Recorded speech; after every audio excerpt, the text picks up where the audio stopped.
अस्सलाम वालेकुम व्यूअर्स, कैसे हैं। आज की इस वीडियो में आपको बताऊंगी आईलैश को क्लीन अप करने का तरीका। अगर ब्राइडल आईलैश हैं या फिर पार्टी मेकअप के लिए आप कोई आईलैश यूज़ करती हैं 2 से 3 दफ़ा, तो बाद में जो है आप वेस्ट कर देती हैं कि ये हमारे यूज़ में नहीं आ रही। अच्छा, आप कोई सी भी लोकल आईलैश को भी जो है किस तरीके से क्लीन अप कर सकती हैं, बड़े ही मज़े की आज टिप आप लोगों के साथ शेयर करने वाली हूँ। वीडियो को मुकम्मल तक देखना है। अगर पसंद आती है तो लाइक और शेयर ज़रूर करना है, और अगर आप मेरे चैनल पर न्यू हैं तो काइंडली सब्सक्राइब माय चैनल। तो वीडियो को शुरू करते हैं। ये आप देख सकते हैं, ये मेरे पास ब्राइडल वाली आईलैश है और जो दूसरी है वो पार्टी मेकअप के लिए मैं यूज़ करती हूँ। ठीक है, तो वो जो मैंने पार्टी मेकअप के लिए काफ़ी बार यूज़ की है, 3 से 4 दफ़ा यूज़ की है, और ये काफ़ी जो है ना हैवी लगती थी। जैसे ही मैं आइज़ के ऊपर लगाती थी तो काफ़ी बार बार जो है ना आईलैश के ऊपर लगता था। अगर आपके साथ भी ये मसला है तो आज मैं आपको बताती हूँ कि किस तरीके से आप इसे क्लीन अप करके फिर आप इसे यूज़ में ला सकती हैं। काफ़ी गर्ल्स जो है महंगी जो है आईलैश यूज़ करती हैं।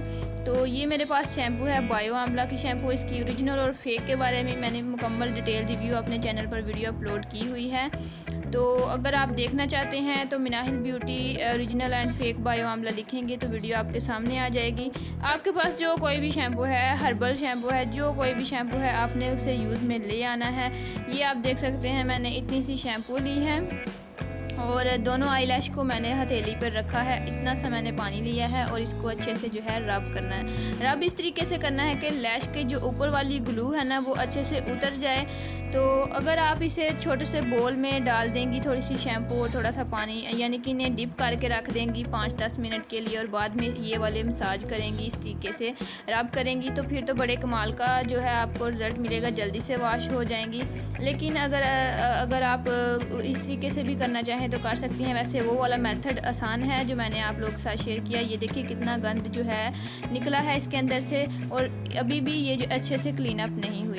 अच्छा, ये मैं आपको बता दूँ, ये मेरा एक्सपीरियंस है। मैं इस तरीके से जो है इसकी ऊपर वाली जो ग्लू होती है वो निकाल लेती हूँ, उतार लेती हूँ।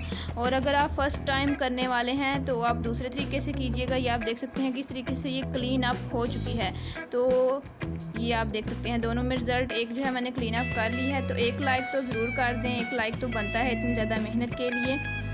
तो अभी मैं आपको बताती हूँ कि आगे वाला जो स्टेप है वो हमें फॉलो करना है, तो किस तरीके से जो है इसमें यूज़ कर सकते हैं आईलैश को।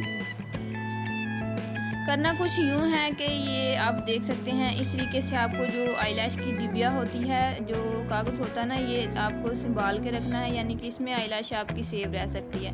अब इसे जो है धोने के बाद, क्लीन पानी से धोने के बाद इसमें लगा देंगे, तो फिर आप इसे 24 घंटे के लिए छोड़ देंगे हवा वाली जगह में, तो ये अच्छे से जो है फिर से वही स्टिकीनेस इसमें आ जाएगी। सो उम्मीद करती हूँ आज की वीडियो अच्छी लगी होगी। मिलते हैं नेक्स्ट वीडियो में। अल्लाह हाफिज़।